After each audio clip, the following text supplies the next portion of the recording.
And so the way it was set up, they brought me to this place called Chris's Diner or Chris's Hot Dog Stand. And it was a landmark because Hank, as a kid and teenager and beginning musician, would go in there to eat and flirt with the waitresses. So that's where we're going to have this meeting. So they got me a rental car, took me back to the hotel, and said, "Okay, we're going to have Jeff come down here. We're going to get the cameras all set up, and we'll call you, and then you drive from the hotel here. Jeff will already be sitting in the booth when you come in because we want to film you meeting him for the first time." So okay, everything's that's how they do it. So I got the call.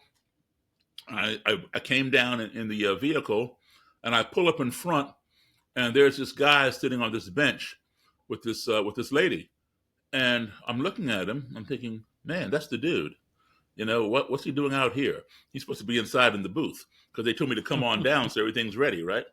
So I sat there for a minute thinking, well, maybe he's going to get up and go in, and I'll wait, and then I'll walk in, and they catch that moment. Well, he didn't get up.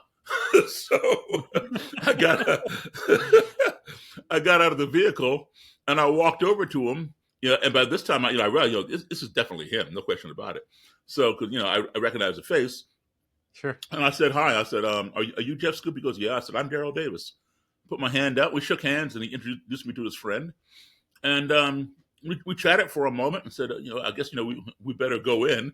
And so we walk in, and the camera people, their mouths just drop because they got the cameras focused on the booth or whatever. And here we come walking in the door together. And so we went ahead and sat down and got into the conversation. And to be honest with you, it was very organic, and that part is real. He was a real person. We all can have preconceived notions about what somebody looks like just by listening to them on the phone. We can't see them. We call some company and make an appointment or whatever. Sure. And, you hear this voice. Okay, well, it's probably an older person because the voice is cracking. Or it's a smoker because the voice is raspy. Or it's a black person because of this heavy accent. Or it's a white person from England. Whatever.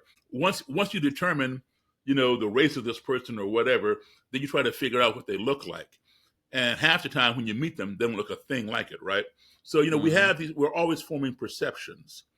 And so what I knew about Jeff and what I'd seen about Jeff was this dangerous neo-Nazi leader.